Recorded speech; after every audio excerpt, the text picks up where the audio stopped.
Good afternoon. I'm Maddie. I'm Rachel, and we're going to be your rec therapist today. So we're going to start out, since this is our first session, we're going to introduce ourselves to each other and just kind of get to know each other before we start. Okay, my name is Austin. I'm feeling all right today.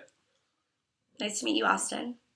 My name is Matt, and I'm feeling okay. Not too bad. That's good. And would you like to say your name? My name is Ben, and I'm feeling all right. Pretty stressed out today. Okay. Sorry to hear that, but we're going to go over some ways to deal with that. First, let's talk about what stress is. Stress is defined as a state or mental strain or tension resulting in demanding circumstances. So basically, some of the signs of stress are headaches, muscle tension, back pain, stomach aches. Have you guys ever felt those feelings when you guys are stressed? Austin? Have you ever felt like any of those feelings? I've felt some of them sometimes. Which ones would you say you feel the most? Just headaches sometimes, just grogginess, stuff like that. Mm-hmm. What about you, Matt? How do you feel when you're stressed? Do you feel like any of those feelings? I would say I feel a majority of those. Mm-hmm. Okay. It's common. It's okay. And Ben, do you feel anything like that? I feel some of them. Not really. Trying to just go day by day with my schedule. Everyone deals with stress differently, so we're going to go over some techniques to fix that stress problem. So first we want to get to know, like, what are some things that kind of cause y'all stress in your life, whether it be work or school. So Ben, would you like to tell us something that causes you stress? I would say things such as schoolwork, getting up every day, work, worrying about money, things of that nature. Very common. What would you say is your biggest stressor? I would say school and work. Okay. Austin, what about you? I would say worrying about school as well. And that's pretty much it. Maybe just finding new friends. Okay. That's pretty normal. What about you? I would say the biggest thing that I worry about is money and where I'm going to be within the next couple of years. Okay. Do you have any idea of how you could avoid some of those things or help ease the stress? Like, do you have any personal coping mechanisms? Anybody? Oh. Ben? I would say I don't really know how to deal with them that much. Maybe just hanging out with friends. Okay. Is there something that you do that you think might not be the most healthy coping? Do you get angry? Maybe getting flustered pretty easily, or taking anger out on other people, I would say. Okay. How about you, Matt? I would say the biggest thing is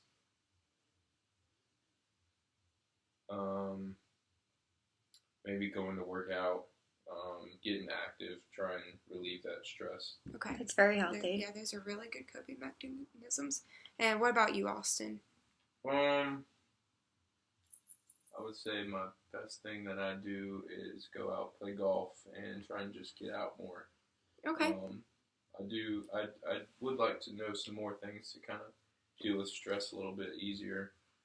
Okay. Well, that's why we're here. We're going to figure out, we're going to do a little more in depth about what makes you stress, what's happened, and then we'll go into what your main stressors are, and then we'll give you some coping skills. All right. So first we're going to do a stress inventory checklist, which I'm going to pass out right now. There you go. Here's a pen. Here's a pen for you, Ben. So we're going to go through these one by one, and just next to the yes or no side, you're going to write yes or no whether you have experienced the event on the left-hand side. So in the instructions, it says the following scale is developed by Holmes and Ray. to investigate the relationships between events which can happen to us. Stress and susceptibility to illness. Look over the events listed below. Mark next to the item what happened to you if any of them has happened to you in the last 12 months. And then at the end, we're going to add up our scores and we're going to see where we are on the scale. So we're going to go through these one by one, and as I read it, we're just going to answer it and we'll just go through it together. Does anybody have any questions before we start? Everybody No. good? Okay.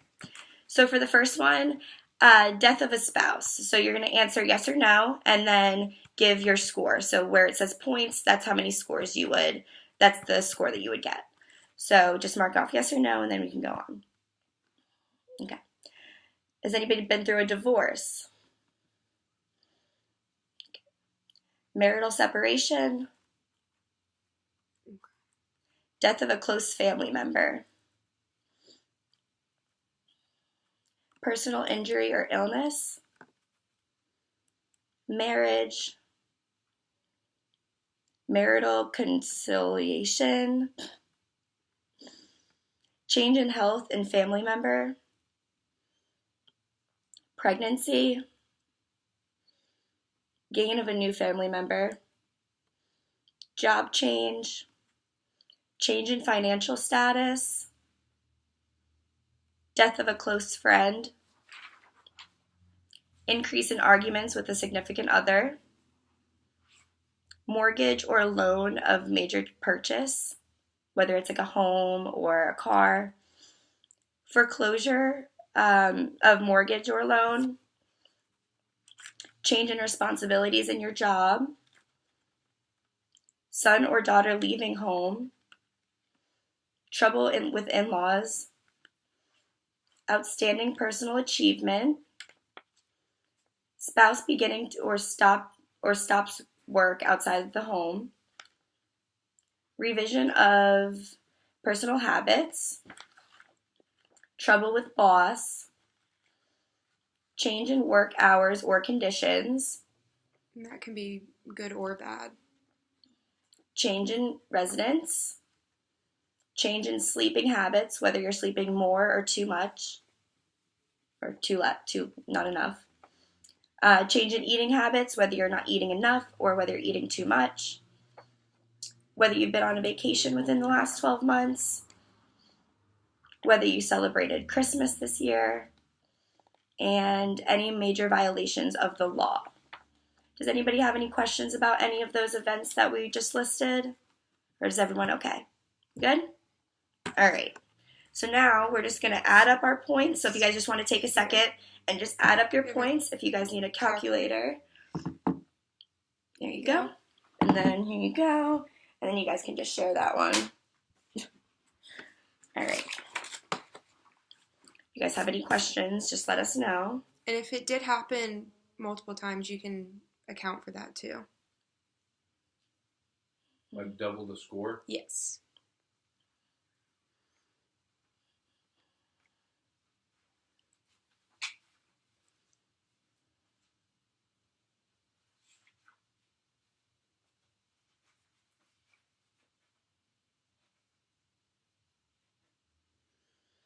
Raise your hand when you're done.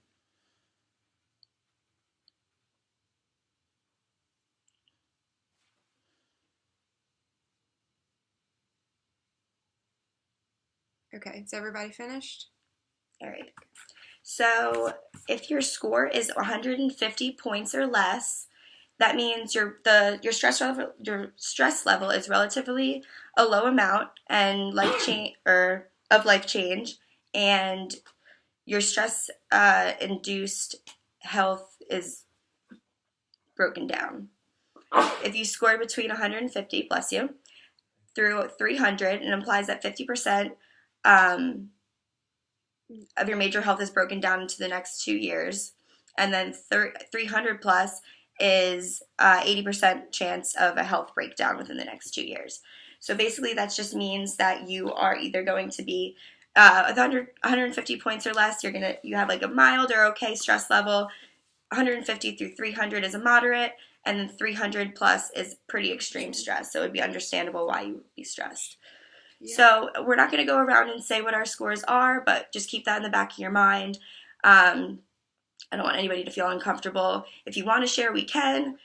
Would you guys feel comfortable sharing, or would you guys want to just keep it to ourselves? Matt, would you like Matt, to share? you want to share? Yeah, sure. I think mine was significantly high. I had a 415. Okay. I've had some death in the family, like of a spouse and a family member. Sorry to hear that. That can be tough.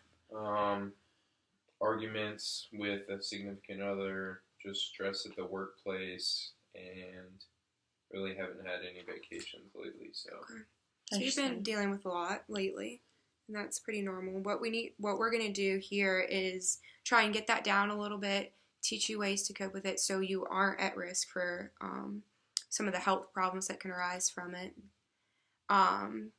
Would Ben or Austin, would you like to share? If not, it's okay. Ben, you'd like to share? Okay. Yeah, I would think mine was a little bit high, actually a lot higher than Matt's. It was at 471. Okay. Been going through a lot lately. Yeah, mostly with the family and divorce and injuries. I've had a couple job changes recently, and just financial situations. Okay. That's a lot to deal with at once, and that's what we're gonna hopefully give you guys some good coping mechanisms to deal with that stress, because some of these things are unchangeable and you can't control them. So the only way to deal with these would be to have a healthy coping mechanism to deal with these things. And to understand that this is what's causing maybe some of the problems you're having. And so what we're going to do next, we're going to talk about some of the symptoms of stress, so you can really get to know yourself and start to understand that it might be stress that's causing it and nothing else.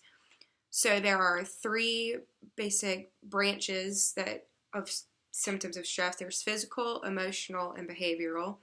And I'll hand each one of you a sheet so you can follow along with us. We went over some of the feelings in the beginning, but these are just going to be some other ways, or the other symptoms of stress, that you can really just identify why you're feeling that way and then go about your coping. Okay, so the first one we're going to go over is the physical, and that includes fatigue, sleep difficulties, whether, like we said earlier, sleeping too much, not sleeping enough, sleeping at odd times, a stomach ache, chest pain, muscle pain and tension, headaches and migraines. And I remember Ben and Austin, you both said that you've experienced headaches, indigestion, nausea, increased sweating, weakened immune system, and neck and back pain. So if you're experiencing any of those, you may be having a lot of stress on you. The next one we're going to look at is emotional, which loss of motivation, increased irritability and anger, which is very common, anxiety, depression or sadness, restlessness, inability to focus, mood instability, and decreased sex drive. Has anybody been experiencing any of the emotional loss of motivation, irritability? Austin? How about you, Ben? I would say I was experiencing the anxiety, maybe a little bit of depression, restlessness, because just the arguments with my significant other, financial stability is unsure, as well as moving around a lot, changing residence. That can be very, Totally very understand. stressful. Okay, so the next one we're going to go over is behavioral. So unhealthy eating, which can be binge eating or not eating enough, drug or alcohol use, which is very common, social withdrawal, nail biting, and constant thoughts about the stressors.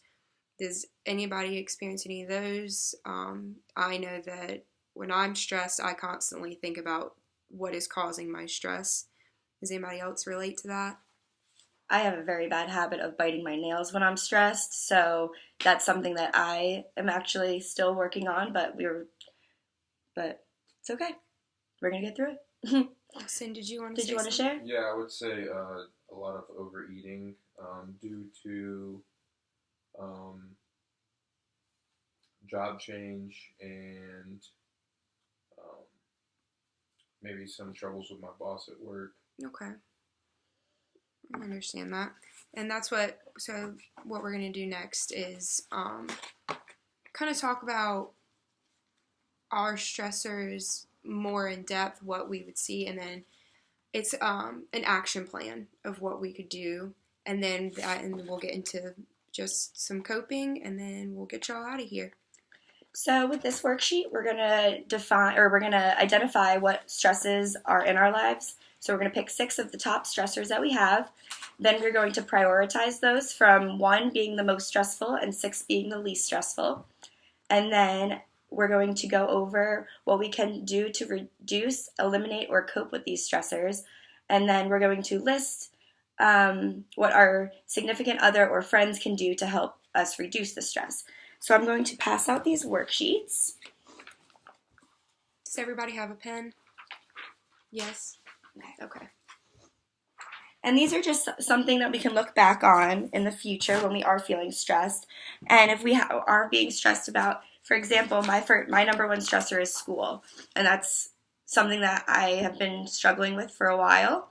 And then after that, I'm going to identify my coping styles. And then when I am stressed about school, I can look back at my worksheet and see how I can cope with it at that time. So if you guys wanted to fill that out, and if you guys have any questions while you guys are doing that, feel free to ask. And you guys just have to list one way that you guys can cope with that instead of... And if, we're going to go ahead and pass this out. Just to give you guys some ideas. So it's 30 plus ways to deal with stress. So basically this is what the worksheet will look like. And so you can take some off this list, any that you have in your mind, really anything, and it will definitely help. I think it does. I've done this before, just looking back and seeing not only what I can do to help, but also how far I've come or what's changed, and just going from there. Does anybody have any questions? No? Okay. We're just going to go around the room and say our top 2. We'll go with our top 2 stressors and say what coping mechanisms you guys chose for that said stressor. So Austin, did you want to share first? What would you say your top 2 stressors are? I would say moving, getting ready to move into a new house, and money. Money, okay. And how do you think you can cope with that? I would say you can go off the list, or how you could do it now. I would say one thing is spend time working out and becoming more healthy, being active, maybe even hanging out with my pets more. That's a great one. Mm-hmm. Ben, did you want to share your top 2 stressors? My top 2 were house repairs and work. Okay. And how would you deal with house repairs? What would you think would be the best coping mechanism for that? Because that can be extremely stressful. I would say take it one day at a time. I tend to take on many projects at once.